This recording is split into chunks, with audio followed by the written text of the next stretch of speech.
Senhor Jesus.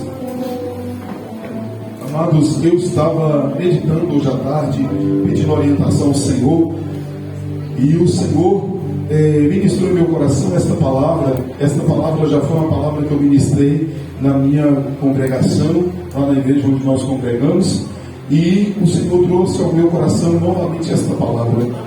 E o Senhor trazia ao meu coração a importância de entendermos que é um tempo de guerra, é um tempo de batalha. Eclesiastes 3 diz que Deus estabeleceu um tempo para cada propósito, e todo propósito tem um tempo determinado. E estabelecer tempo é a soberania divina. Eu não posso mudar o tempo que Ele estabeleceu, mas a glória do homem está em discernir o tempo, porque quando você consegue discernir o tempo que você está vivendo, então você se adapta, você muda, você se condiciona, você encontra os mecanismos necessários para viver neste tempo. E nós passamos por tempos e fases e momentos diferentes na nossa vida. Nem todo momento é um momento de festa, nem todo momento é um momento de glória, nem todo momento é um momento de conquista. Nós passamos por diversos momentos. E é importante entendermos que em todos eles Deus está conosco. Hoje nós estamos vivendo, dentro do meu entendimento, o pouco que eu conheço, nós estamos vivendo dias de lutas, dias de batalhas, dias de guerras travadas, né? Seja no âmbito pessoal, particular, individual, no âmbito coletivo, no âmbito nacional, no âmbito mundial. Nós estamos vivendo tempos de guerra. E dentro dos tempos de batalhas e guerras, a gente fica esperando que tenha um tempo de paz, um tempo de trégua, que venha o momento da bonança. Mas o que eu tenho percebido é que quanto mais passamos, mais intensifica-se as batalhas e guerras. E nós precisamos entender isso. Se nós estamos vivendo este tempo, é um tempo de preparação da igreja, é um tempo onde nós nos preparamos para aquilo que Deus tem para nós. Se nós estamos buscando um tempo de paz, um tempo de tranquilidade, quando o vento das tempestades vão se acalmar, para que eu possa fazer a vontade de Deus, cumprir o ID, realizar aquilo que Deus tem na minha vida, então nós estamos equivocados. Porque o povo de Deus prosperou, cresceu, ampliou suas tendas em tempos difíceis e de crise, em tempos de escassez, de privação. Quando todo mundo dizia que não era um tempo favorável, o povo de Deus cresce ali. O povo de Deus cresceu e prosperou e multiplicou na terra do Egito, sendo escravizados. Quanto mais aumentavam o açoite e as suas cargas, mais o seu povo se multiplicava. Quando tentou matar os meninos e as crianças, mais o seu povo se multiplicava. Este povo foi para um deserto e andou 40 anos lá. Morreram todos que saíram de cá, mas se multiplicou com uma velocidade tão grande que se tornou uma grande nação. Nós aprendemos que é na adversidade que nós prosperamos, que é no deserto que nós crescemos. Lembrando da história de Agar, no deserto, chorando, esperando ver a morte do seu filho. O Senhor diz: olha, levanta, toma o menino, porque eu vou fazer ele prosperar. E prosperou no deserto, porque era a promessa de Deus, era filho de Abraão também. Amados, quando olhamos para isso, entendemos. O nosso objetivo não é esperar um tempo de paz e um tempo de tranquilidade. É crescer aonde nós estamos. É prosperar no ambiente, no contexto que nós estamos inserindo. É em meio às guerras e lutas, não baixarmos nossa cabeça, mas levantarmos e crescer, e prosperar, e plantar e avançar. São tempos difíceis. Quando a gente começou a congregação ali, a construção, alguém disse assim: gente, é o momento mais difícil, o ferro dobrou de preço, o material está nas alturas. Eu falei: pouco importa. É neste tempo que Deus quer nos garantir a vitória. E assim, amados, é quando não tem nada, é quando não é favorável, é quando a bolsa de valor cai, é quando não tem muito dinheiro, é no momento da crise. É ali que Deus quer fazer o seu povo crescer. E quando nós entendemos isso, então, se o nosso foco está em olhar para a tempestade, está errado. O objetivo de Pedro era olhar para Cristo. Nós precisamos manter o nosso alvo, e o alvo era Cristo e não a tempestade. Nós temos um equívoco, às vezes queremos controlar o que não é de nossa responsabilidade controlar. Nós não devemos, não precisamos e não podemos controlar a tempestade. Nós não controlamos a fúria do inimigo. Nós não controlamos o problema que vem. Nós não controlamos a doença que acomete. Então, qual é o meu objetivo? Como Pedro, meu objetivo é manter o foco em Cristo. E a gente vai ver, José não tinha o poder ou a responsabilidade de controlar a mulher de Potifar, nem mesmo a ação de Potifar e lançá-lo na cadeia. mas o objetivo dele era manter o foco na fidelidade de Deus. E aí nós olhamos a Bíblia inteira, isso, o nosso objetivo e o nosso foco está em Cristo. Davi venceu o gigante porque o gigante não era o seu foco. O seu foco era a fidelidade de Deus com ele. E disse: olha, como Deus me livrou da mão de um urso, me livrou da mão de um leão, o Senhor também me livrará da mão deste filisteu. Então o nosso foco não é no problema, a tempestade. Olha para a tempestade, nós desesperamos. Olha para o problema, nós nos abatemos. Jesus está dizendo: qual é o teu foco? Porque você precisa estar com o foco correto. Você precisa regular seu foco. O seu foco não é o problema. O seu foco é Cristo. Olhe para Cristo. Tempestades vêm, tempestades vão. Jesus permanece na proa do teu barco. Pode acontecer o que acontecer, nada mudará algumas coisas. Entre elas, você é escolhido e eleito do Senhor. Deus está contigo, independente do contexto. O Senhor está do seu lado, te ajudando, te auxiliando. Não importa se é tempo de escassez ou tempo de chuva, se é tempo de bonança ou tempo de lutas e tribulações, o Senhor está contigo. E este fato é o suficiente para manter o nosso foco. Porque Deus nos dará, não importa qual o tempo, se o tempo está favorável ou não. Deus está comigo. Foi isso que levou Abraão a dizer: pode escolher que lado você quer ir, Ló. Porque se você escolher ir para as Campinas, eu vou para o deserto. Se você escolher ir para o sul, eu vou para o norte. Se tu escolher ir para o outro lado, porque não me importa para que lado eu vou. O Senhor está comigo, eu tenho promessa de Deus. Eu tenho promessa do Senhor. Quem tem promessa de Deus perde o emprego, vai para outra. A promessa vai com você. Quem tem promessa de Deus sai de uma cidade, vai para outra. A promessa de Deus está contigo. A Bíblia diz que onde você pisar na planta do teu pé, o Senhor tem te dado. E o Senhor te abençoará no campo ou na cidade, ou aonde você for, em que tarefa que você empreender em fazer. A bênção do Senhor está contigo. Amém? Baseado nisso, eu quero lançar uma palavra que está escrito nesse texto que nós acabamos de ler. Uma palavra profética sobre a tua vida. Que é um tempo de crescimento de Deus na tua vida. Eu sei que não tem parecido isso. Eu sei que não tem parecido isso, porque é aperto de todo lado. Para onde a gente vira, parece que está ficando mais difícil. Parece que está ficando mais trabalhoso. A Bíblia diz que seriam dias difíceis. Mas dentro deste tempo, o Senhor vai te prosperar. O Senhor está te dando estrutura para aquilo que Ele tem te chamado. O Senhor está te dando capacitação de Deus. Você entrou na faculdade do Senhor, na escola de Deus, e você está aprendendo todo dia.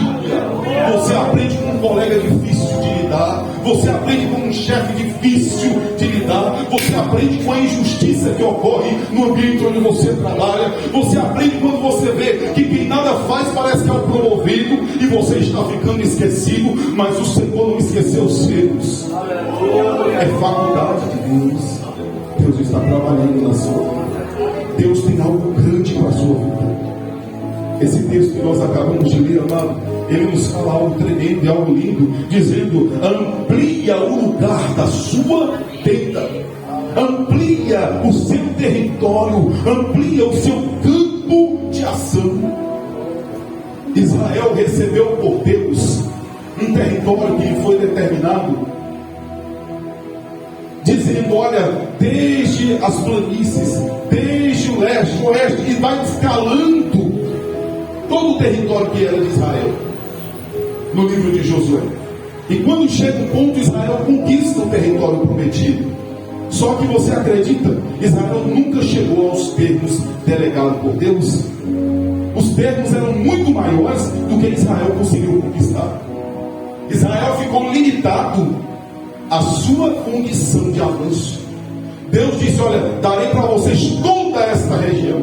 Eles conquistaram uma parte, e nunca na história de Israel ele conseguiu chegar aos seus termos deleitado pelo Senhor.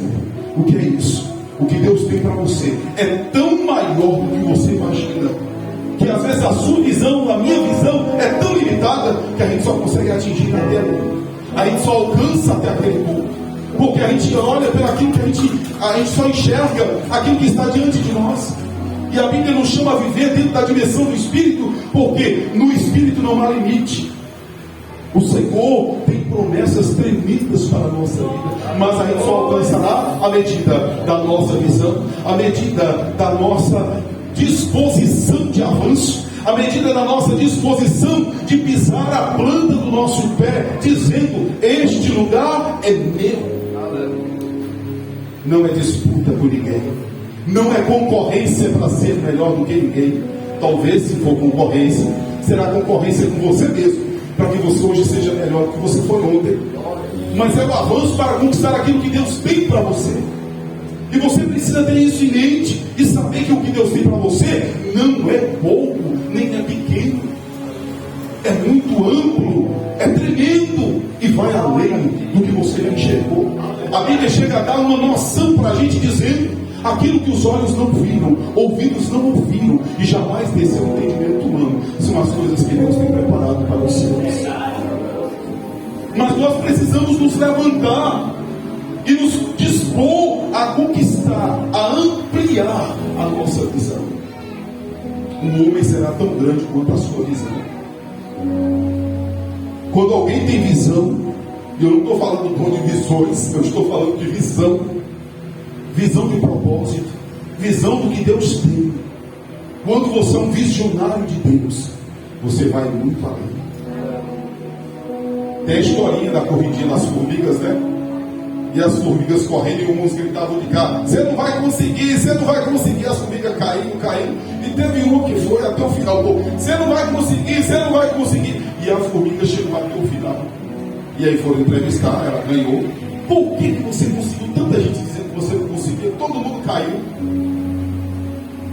A formiga falando em Libras porque era surda.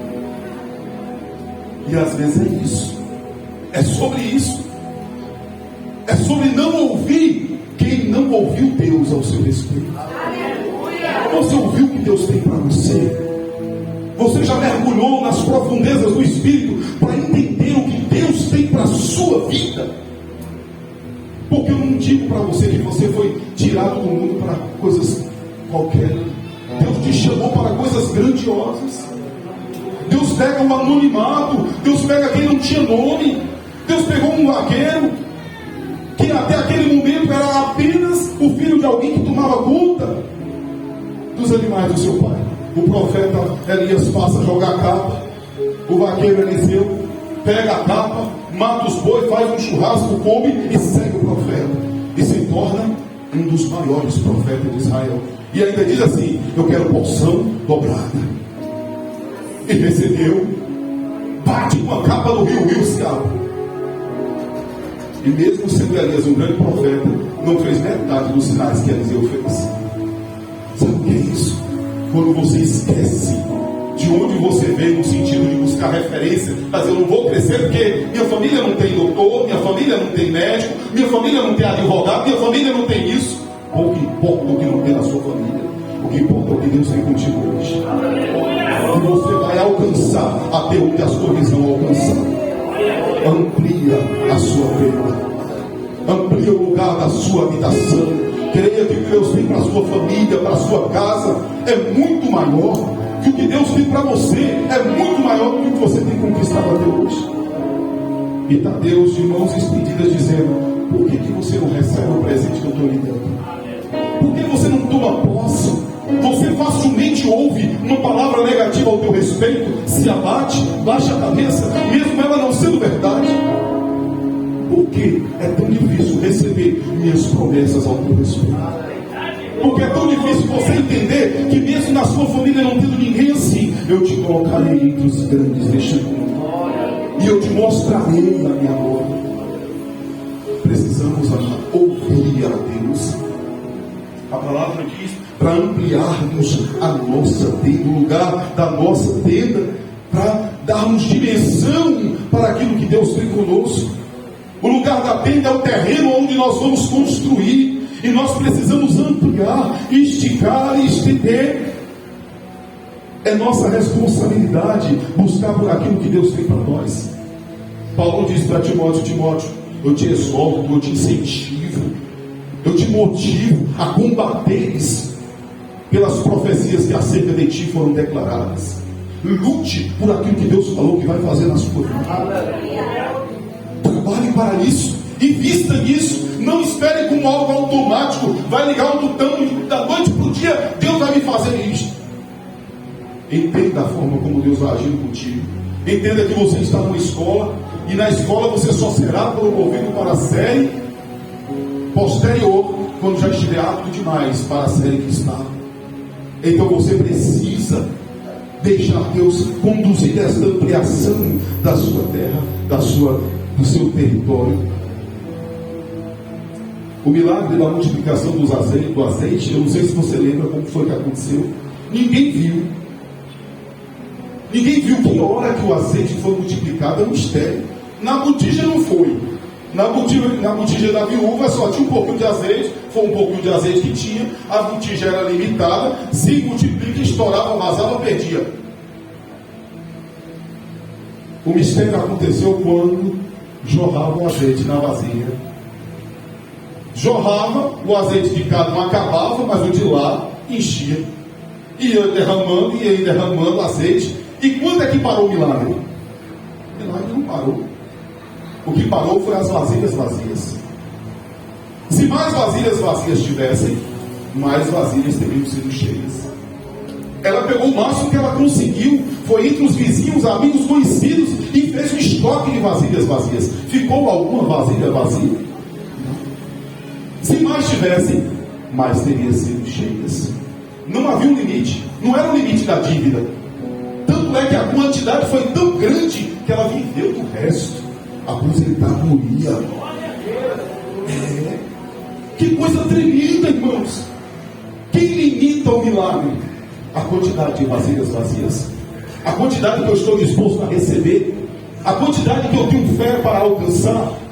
Eu que delimito o tamanho, a quantidade do milagre que o Senhor quer fazer na minha vida. Ele quer fazer algo extraordinário. Jesus disse há um momento que passou pela sua cidade, pelo seu povo, e lá não pôde fazer muitos milagres por causa da falta de fé do povo. E a falta de fé é a falta de vasilhas. Porque ter fé é você pedir vasilhas emprestadas, quando na verdade aqui você tem em casa nem encheu ainda do azeite. Se esperar encher a vasilha do azeite para ver o milagre, não vai acontecer. É quando você exerce a fé de encher a vasilha vazia. Amados, precisamos então nos mover. Se é isso que Deus tem para nós, se é nesse tempo agora de luta, de prova. Mês de janeiro é difícil para muita gente, pagando as contas de Natal, de virada de ano, né? E a gente vai pagando tanta coisa. E a palavra do Senhor diz que precisamos neste tempo, neste momento, entender o que Deus tem para nós. A Bíblia diz: se ouvirmos a voz do Senhor, então comeremos o melhor dessa terra. Eu não estou falando de ninguém ficar rico. Até que riqueza não é mal nenhum. O amor a ela que talvez seja, né? A Bíblia diz que o amor ao dinheiro é a raiz de todo mal. Mas eu estou falando de viver o propósito de Deus. Eu estou falando de algo muito maior do que apenas riqueza. Eu estou falando de viver o extraordinário do Senhor. A questão é uma questão de fé. É ampliar a nossa tenda. O milagre vai acontecer. Quando? Quando eu ampliar a minha tenda. Ampliar a tenda é você fazer a garagem de um carro que você não tem. Ampliar a tenda é você fazer a matrícula numa faculdade que você não tem talvez a condição ainda de cursar. Ampliar a tenda é você ir além do provável, do possível, porque você crê naquele que vai te honrar. Você não consegue ver o final da jornada. Você não consegue enxergar de onde vai vir o recurso ou a condição para tal. Mas você fala: Deus é comigo, e Deus está comigo, e Ele vai me dar as condições, e eu vou vencer. Olha para a sua vida aí agora e veja se há algo na sua vida que você conquistou sem fé, porque não há. Em algum momento você foi desafiado e você só cresceu porque você ouviu o desafio que você foi. Às vezes a pessoa que conseguiu uma casa morando de aluguel, consegue uma casa própria, vai ver a história. Às vezes foi despejado da última. Ele teve que se virar e ele comprou, desafiou. Não tinha de onde tirar, mas pagou ou está pagando. E Deus vai honrando a fé. E Deus vai correspondendo à sua fé. Até onde você quer chegar? Jesus chegou para um homem que queria um milagre. Jesus, Jesus, filho de Davi, tenha compaixão de mim. O homem é cego, chega perto de mim e eu pergunto: o que tu quer que eu faça? Jesus perguntou: o que tu quer? Defina o que você quer na sua vida. Defina primeiro qual é o teu propósito. Defina qual é o teu alvo, o teu objetivo de vida. Porque quem não tem propósito, quem não sabe para onde quer ir, qualquer lugar serve. Você vai para a rodoviária, você chega lá: eu quero comprar uma passagem. Para onde você quer ir? O destino é fundamental. Não qualquer passagem, qualquer lugar serve. Mas quando eu sei aonde eu quero chegar, quando eu tenho algo cravado no meu peito, colocado por Cristo como objetivo da minha vida, então eu sei aonde eu quero chegar. E aí não há ninguém que possa me parar e me impedir.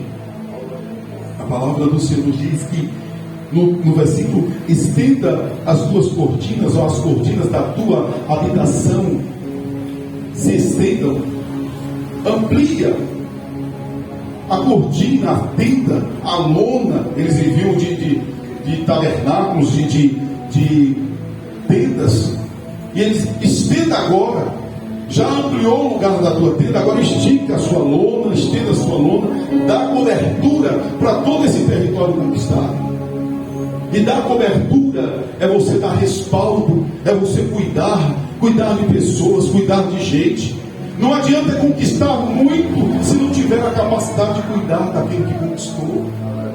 Tem muita gente que luta para atingir um determinado posto, posição, conquista.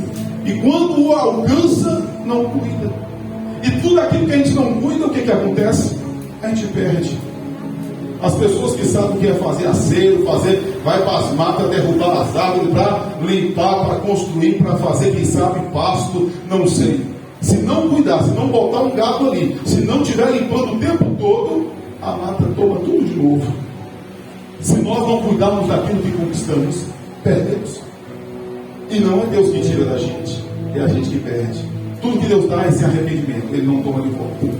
Nós aqui cuidamos e multiplicamos, ou então não cuidamos e perdemos. A palavra do Senhor diz aqui que devemos ampliar as nossas cortinas. O cuidado. No final das contas, todos nós estamos aqui respondendo a um chamado de Deus. Veja você, todo ser humano que nasce no mundo é uma resposta de Deus para a resolução de um problema. Nós viemos aqui e não somos motivo de oração, nós somos resposta de oração. Houve uma geração antes da nossa que clamou a Deus, e Deus respondeu a essa geração que clamou, enviando a mim e a você.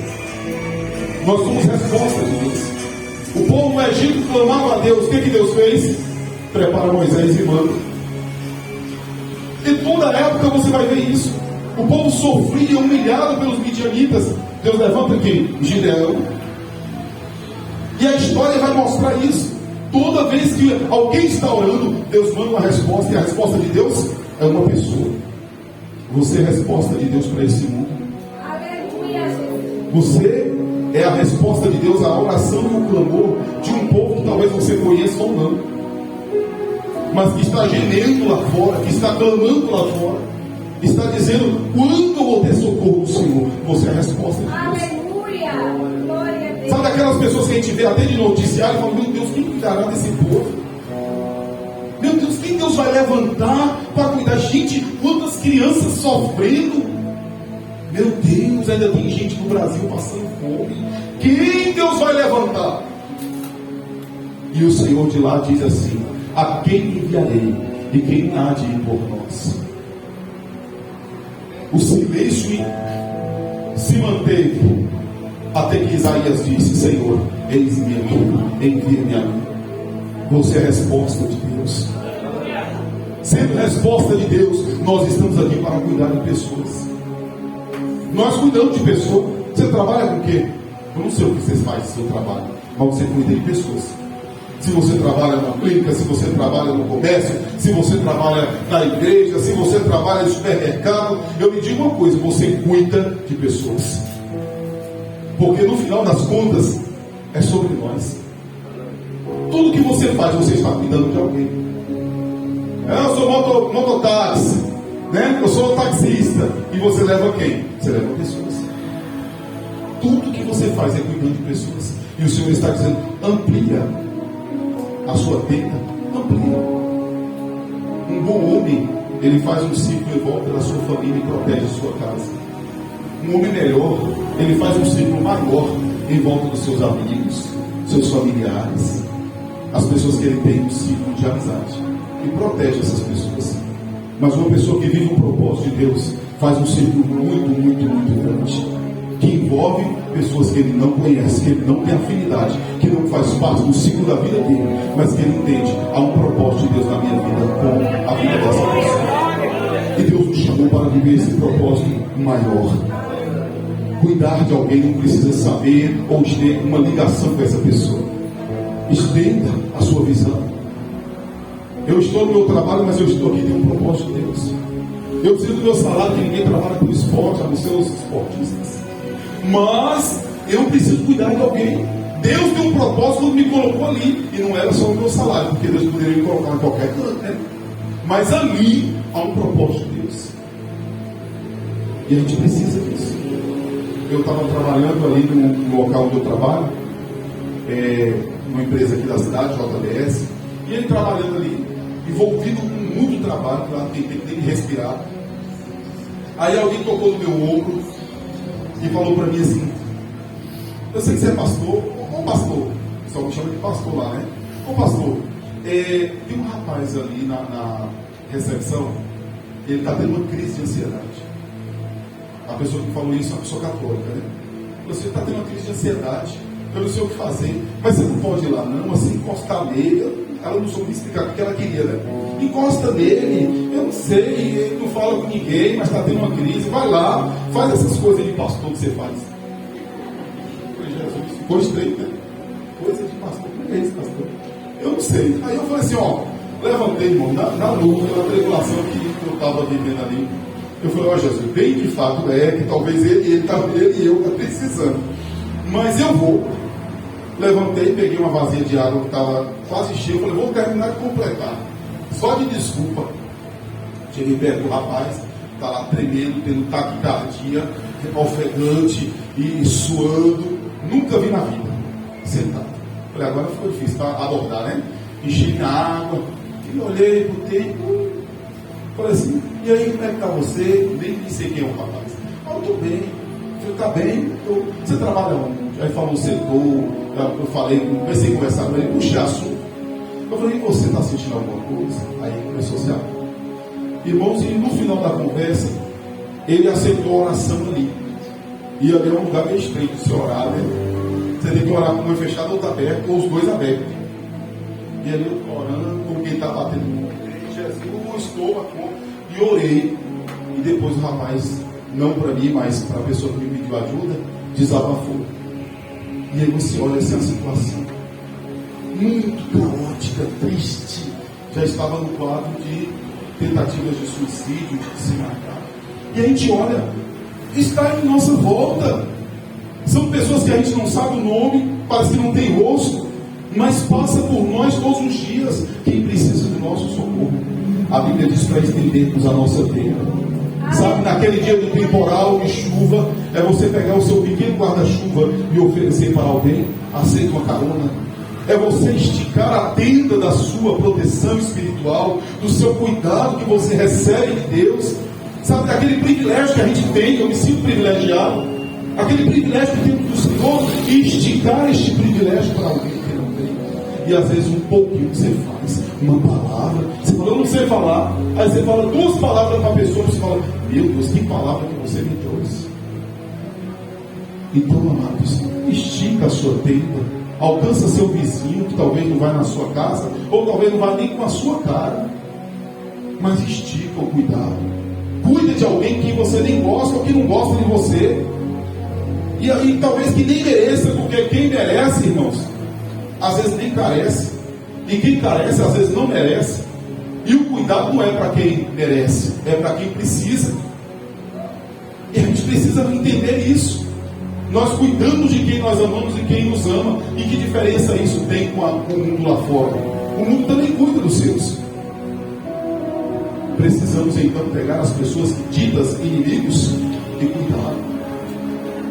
O Senhor falou comigo dizendo da seguinte forma: que pensa tu em achar que as ovelhas que eu coloquei para você cuidar só é este povo aqui desta igreja? E o Senhor começou a me mostrar fora da igreja, e que nem igreja vale. Agora ficou difícil para o pastor, né? E aí eu disse: ó, coloquei para cuidar. E entre o número de pessoas, uma das pessoas que mais falou mal de mim, meu Deus do céu, que mais me perseguiu, o Senhor falou assim: cuida. E é assim. E não cuidamos como inimigo, porque ele até pode me ter como inimigo, mas eu não sou inimigo dele. E é sobre isso. Precisamos cuidar de pessoas, estender. Meu vizinho, ninguém cuida dele, os parentes não vêm, ninguém quer fazer nada por ele. Mas você está vendo? Você está enxergando? Uma dica sobre o que Deus quer que você faça é que ninguém vê, só você vê. Você acha que você vê o problema é só para comentar? Ninguém está enxergando, só você. Isso não é uma dica sobre aquilo que Deus chamou para você fazer. Às vezes ninguém enxerga, todo mundo passa por ali e ninguém viu. É um homem caído na calçada, mas ninguém vê.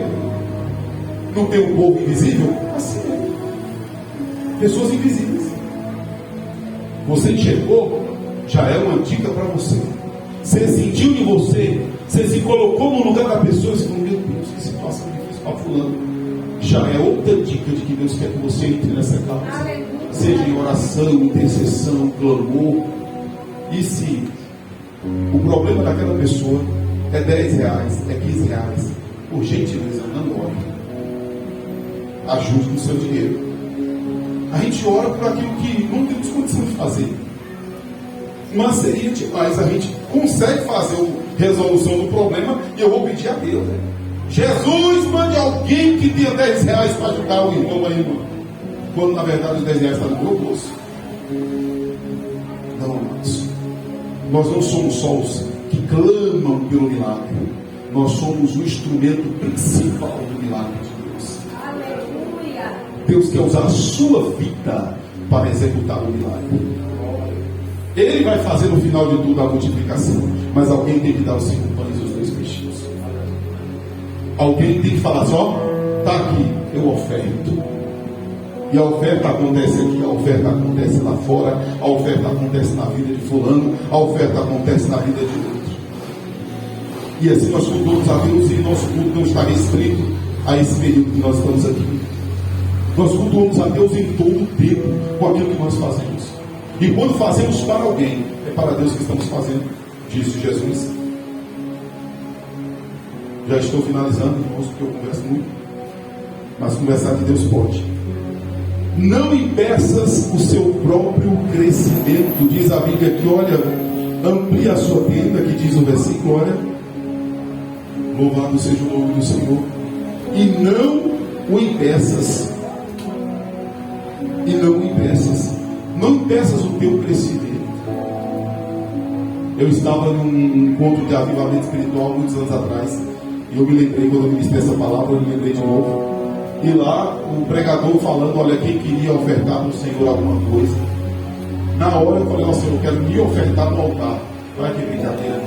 Quero me ofertar no altar. O Senhor aceitou a oferta, né? Por isso que eu estou aqui. E aí o Senhor disse para mim assim: olha, eu falei: Senhor, usa a minha vida para a tua obra, me manda, Senhor, fazer missões. E o Senhor disse para mim assim: eu mando, mas por que tu tanto atrapalha o meu agir? Eu caí de costas, como assim? Eu estou orando, Deus me usa, como é que eu atrapalho Deus?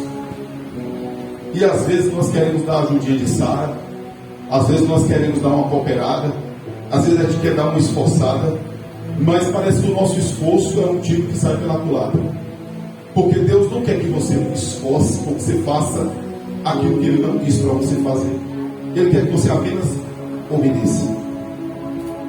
E o obedecer a Deus, fulano está carregando uma pedra na cabeça, Deus mandou. Eu não sei, isso eu acho que não existe, mas metaforicamente vamos dizer que alguém esteja. E aí você fala assim: não, então o que Deus quer para mim é que eu carregue uma pedra na cabeça. E não é. Porque o que Deus pediu a fulano foi a fulano. Eu vou criar uma regra disso? Não. Então o que eu preciso fazer? Mergulho em Deus. Deus, o que o Senhor quer que eu faça? E aí se Deus fala para mim assim, olha, pega um copo de água e dá para fulano. Ah não, Jesus, mas Jesus pediu para fulano carregar uma carroça cheia de pedra dentro, agora é um copo d'água. Não, para mim não serve, eu tenho que ser um negócio muito, tem um esforço. Eu quero fazer a obra na África, eu quero é passar sede, eu quero é pegar escorpião na unha. E o que Jesus mandou, visita o seu vizinho e ore por ele. Ah não, Senhor, eu quero ser missionário, mas tem que ser lá. E não é assim. A obediência é o segredo. E o que Deus disse, o que Deus pediu, faça. E às vezes o que Deus está pedindo, alguém está acelerado para fazer a obra, e Deus está acelerado para lhe preparar primeiro. E Deus está dizendo, vamos começar aqui arrumando aqui, vamos começar organizando sua vida. Antes de começar uma grande viagem, vamos arrumar primeiro a sua mala. E toda vez que alguém recebeu uma profecia dizendo assim, olha, Deus está dizendo assim, arruma a mala, irmão, arruma a mala, irmão. Teve irmãos que caiu a ficha depois que a mala era ele. Nós somos a mala sem alça. Nós somos a mala que precisa arrumar. Deus está preocupado com sua roupa, com seu kit, com as coisas que você vai levar. Não. Quando Deus diz arruma a mala, você é a mala bagunçada. E aí, amados, cabe tudo nessa mala? Ei, vamos passar um dia no rio, na cachoeira, o fundo do carro saiu arrastando de tanta coisa que esse povo leva. Não é? Não é assim. Não dá para levar tudo. E eu priorizo, e eu organizo minha vida. Senhor, eu preciso organizar. Eu digo que Deus é minha prioridade, mas na prova dos 9 fora, na hora do vamos ver, Ele tem sido priorizado. Eu preciso então arrumar a minha vida, porque a Bíblia diz que os discípulos que entraram pela porta formosa viram para o homem que está paralítico ali, e uma coisa muito forte, ele diz assim, olha, eu não tenho prata nem ouro, mas o que eu tenho, menino, é muita propriedade, o que eu tenho eu te dou. Então, para que eu diga isso, eu tenho que ter propriedade de posse, de conteúdo, eu tenho. Não é algo que eu vou buscar para mim e para você, é algo que eu tenho. E o que eu tenho eu te dou. E a gente só pode dar o que tem. Fora disso, então vamos pedir para 2. Vamos ler, não, mas vamos pedir para 2, que é para mim e para você. Mas fora disso, nós precisamos ter para entregar. Então precisamos não impedir o propósito de Deus na nossa vida. O propósito de Deus começa de forma que parece irrelevante, sem importância. Deus te promete, vamos dizer lá, sei lá o quê, gerente de uma grande empresa, e você começa como embalador de um caixa de supermercado. Deus não tem isso para mim, e chuta. Será que é dessa forma? Porque até então o sonhador José nada tinha a não ser a rejeição dos seus familiares, lançado dentro de uma cova, correndo o risco de ser morto. Alguém tem uma ideia melhor, eles vendem como escravo, e vai ser escravizado aquele que nunca tinha sido, porque nasceu livre. Padece, tudo melhor um pouquinho, vem a calúnia, a intriga, e tudo isso pela sua fidelidade a Deus. Se fossem os Josés da atualidade, quantos estavam prosperando na casa de Potifar? A que custo? Mas esse preferiu ser preso injustamente do que por um tempo padecer ou desfrutar daquilo que lhe oferecia a mulher de Potifar. Então, amados, quando nós entendemos que o Senhor nos chama, e às vezes o que nós estamos vivendo não parece ser, mas estamos no caminho do milagre. Deus tem um propósito, Deus tem uma forma de trabalhar, e Deus não pega ninguém do 0 ao 80 ao propósito. Davi foi ungido quando menino, parece que na idade de 16 anos por aí, menino, foi ungido. E aí o que acontece? Davi no outro dia estava sentado no trono. Não mesmo. Passou anos, sofreu, padeceu, foi perseguido por Saul. O Espírito de Deus estava em Davi, estava. O Espírito de Deus tinha saído de Saul, tinha. O Espírito mal estava agora na posse de Saul, verdade. Mas mesmo assim ainda não era o seu tempo de sentar no trono. Então, mas como entender isso?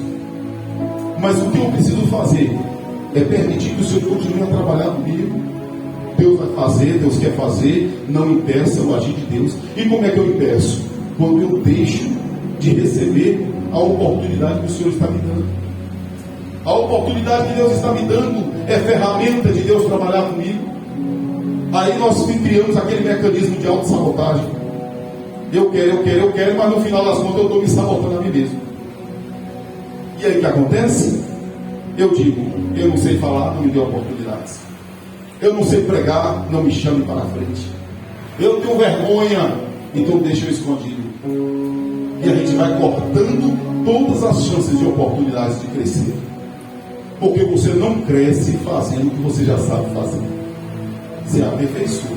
Mas você cresce fazendo aquilo novo, aquilo que você não sabe. Você cresce a sua capacidade de conhecimento quando você não lê um livro que você nunca leu. Você conhece ou cresce a sua capacidade de influência ou de conhecimento de mundo quando você viaja para um lugar que você nunca foi. O crescimento ocorre quando absorvemos aquilo que não éramos acostumados a absorver. E tudo aquilo que você pretende fazer, ou que vai fazer e que não sabe fazer, haverá dificuldade. Mas isso é crescimento. E a gente precisa estar pronto para os desafios. Às vezes, para a gente passar pela porta que o Senhor estabeleceu, é necessário que todas as outras se fechem. Às vezes, para obedecer a Deus, é necessário que um mar bravio acometa a embarcação que eu estou, que alguém vai ter o porão me despertar, me acordar, que alguém até pergunte quem você é, de onde você é, qual o seu ofício, qual é o seu Deus. Será que é necessário alguém fazer gangorra comigo e me jogar no mar, para que eu volte ao centro da vontade de Deus? Porque às vezes é assim que acontece. Não peça o agir de Deus. Deus está operando onde você está. Você sabia? Deus está trabalhando com você lá aonde você está. Deus está trabalhando. Não suporto quando a minha mãe começa a falar. Você sabia que Deus está usando a sua mãe para falar e trabalhar na sua vida?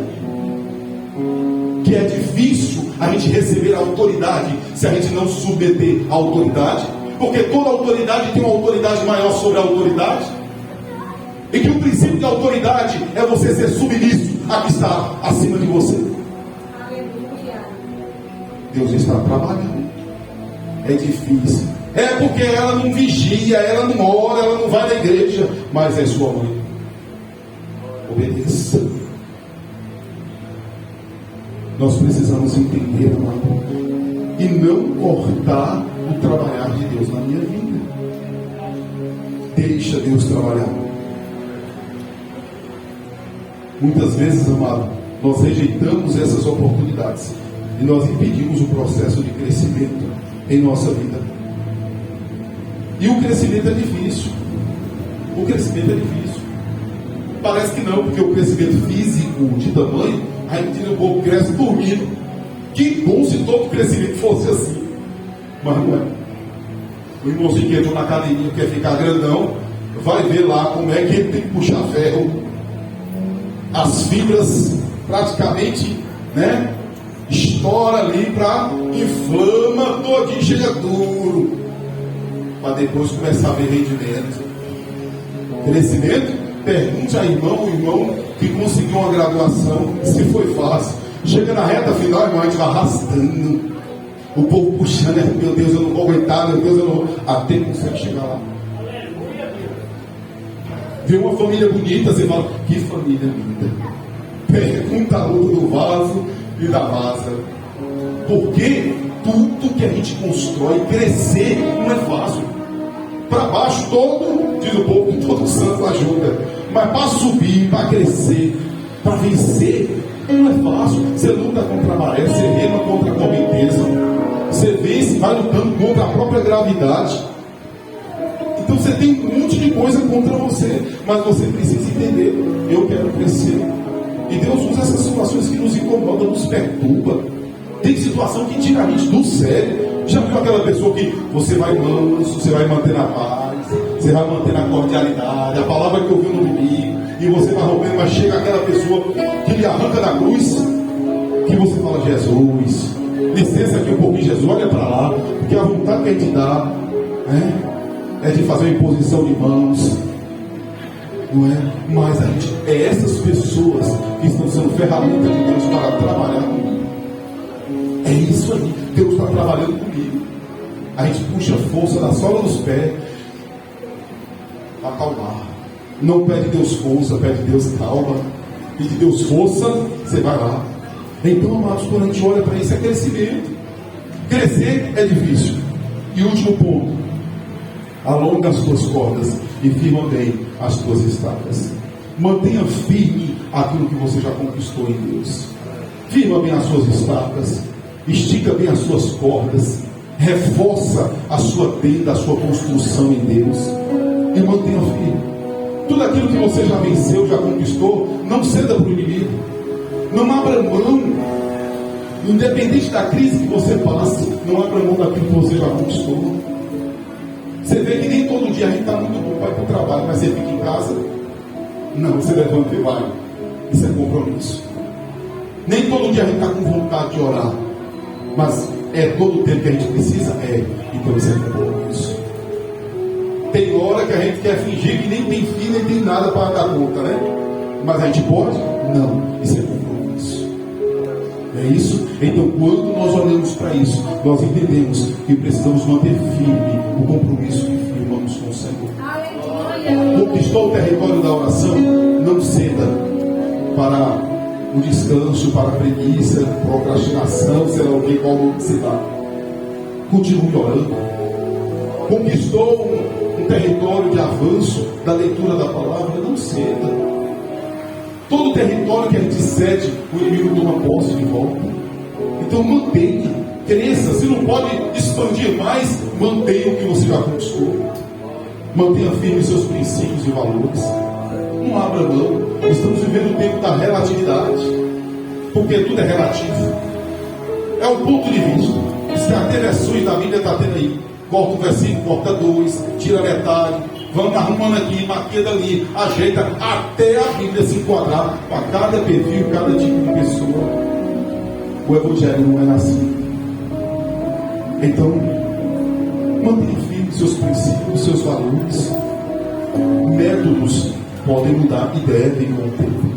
Princípios e valores não. Precisamos firmar a coluna, as estacas da nossa vida. E não abrir mão, mantenha firme aquilo que você aprendeu da sua mãe, do seu pai, princípio de berço, de casa. Me lembro que minha mãe dizia assim: quem pega uma agulha de uma pessoa pega qualquer coisa. Minha mãe já era de 8 a 80. Pegou uma agulha, rouba 1 milhão. A diferença só é a oportunidade. É isso, é sobre princípios. Então, hoje está tudo muito flexível. Hoje é, não, mas do meu ponto de vista. Vai falar do seu ponto de vista. O que a Bíblia diz sobre isso? O que Jesus diz sobre isso? Crescimento é preciso ter segurança, estrutura. Nós queremos a glória de Deus, mas precisamos ter estrutura para manter a glória dentro de nós. A glória de Deus é algo que vai engrandecer se alguém tem estrutura e vai esmagar e destruir quem não tem. Porque a glória de Deus é algo terrível e tremendo ao mesmo tempo. O próprio Deus disse quando alguém ousou no seu coração e pediu: eu quero ver tua face. O Senhor diz: ninguém pode ver minha face e sobreviver. A minha glória não tem condição. Mas eu quero ver, Senhor, independente do preço, no homem santo. O Senhor diz: vem para o monte, 40 dias sem comer, sem beber. Depois disso, vou te colocar na fenda da rocha, por detrás de uma pedra grande. Você vai ficar olhando pela brecha. Vou botar minha mão sobre ti, e tu não me verás à frente, mas quando eu tiver passado, eu vou retirar minha mão e você me verás pelas costas. Esse homem tinha estrutura. Desceu, o seu rosto brilhava como a luz do sol, e por muitos dias continuou assim. Nós temos estrutura para a glória de Deus. Nós temos que ter estrutura. Toda glória que for derramada e toda unção que for delegada, antes disso o vaso será aprovado. Jesus ficou 30 dias no deserto. Depois dos 30 dias de jejum e de oração, veio a tentação. E o diabo tentou Jesus nos 4 cantos da terra. Jesus o venceu não pela argumentação, não pela retórica, não pela lógica, não pelo sentimento, não pela necessidade imediata de comer. Jesus não cogitou nada disso, porque se cogitasse, perderia. Não dá para argumentar com Satanás pelas nossas necessidades. Só existe uma forma de vencer, por meio da palavra. E Jesus, sendo Filho de Deus, o Verbo vivo, encarnado, ainda assim usou a palavra. Ele não disse assim: sai Satanás aqui, eu isso, eu aquilo. Ele disse: está escrito, na palavra está escrito, a palavra diz isso, a palavra fala assim. Por quê? Porque o Jesus homem tinha fome, o Jesus homem tinha necessidade. Se pautarmos a nossa vida e a nossa condição pelas nossas necessidades, estamos quebrados. Porque nós temos pensamentos que não são de Deus. Nós temos sentimentos ou necessidades que Deus não está ali. Ou se formos atender, não iremos obedecer à voz do Senhor. Então nós iremos pela palavra. Precisamos fincar as nossas estradas. Senhor, eu quero viver a tua palavra. Eu quero viver aquilo que o Senhor tem para mim. E eu quero a glória de Deus na minha vida. Me dê estrutura. Deus está te dando estrutura. O tempo de deserto foi para isso, viu? Você falou: meu Deus, para que minha vida não tem nada mais de como vai acontecer. Tem não sei quanto tempo que eu estou esperando. Minha vida nada muda. O seu deserto foi necessário. Tem pessoas com desertos aqui muito extensos. Desertos de 2 anos, 3 anos. Tem pessoas com deserto de 5 anos. E foi necessário. E foi necessário. E quando a gente olha para o deserto do povo de Deus, eu comparo com aquela rosa do deserto, que eu pouco conheço sobre ela. Mas, vamos ser sinceros, não é bonita não. Vou falar rosa do deserto, eu não acho ela bonita. Não tem folha, quase não tem folha. O caule é meio distorcido. E o Senhor me trazia uma comparação com essa rosa do deserto. Por muito tempo, ela fica em um vaso buscando nutrientes. Depois ela fica meio buchudinha, né? É uma reserva ali. E depois alguém tem que fazer uma poda nela. E é cruel a poda, porque parece que corta tudo dela. Deixa o toco. Morreu não.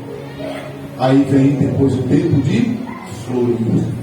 E só quando está florindo é que alguém diz: valeu a pena ter cultivado essa rosa. Olha que coisa bonita no tempo que é de florir. E esse tempo agora na sua vida eu profetizo, é o tempo de mudança de vaso. É tempo de mudar de vaso. Deus vai ampliar a sua ação. Deus vai ampliar a sua vida mesmo. Eu sei que passou muito tempo sem nada acontecer, mas o Senhor está dizendo: neste tempo haverá mudança de Deus. E você já vai ver a glória de Deus vindo sobre a tua vida. É o tempo de resposta. É o tempo de colher o que você semeou durante muito tempo. O que você plantou na espera, na expectativa e na esperança. Agora é o tempo de você ver o resultado. E o Senhor vai te confiar, vai te ortogar e vai te delegar autoridade, influência, capacitação. Foi humilhado lá no trabalho, foi humilhado no seu emprego. O Senhor está te dando capacitação e ousadia. As pessoas vão começar a te ver diferente. Vai começar a olhar para você e ver a autoridade que você tem, a influência, o conhecimento que você tem, a experiência que você tem. E até mesmo, quem sabe, a chefia, os seus chefes, seus gerentes vão começar a olhar para você diferente. Por quê? Porque você semeou neste tempo de espera. A mudança de Deus chegando na tua vida. Se coloque de pé em nome do Senhor Jesus.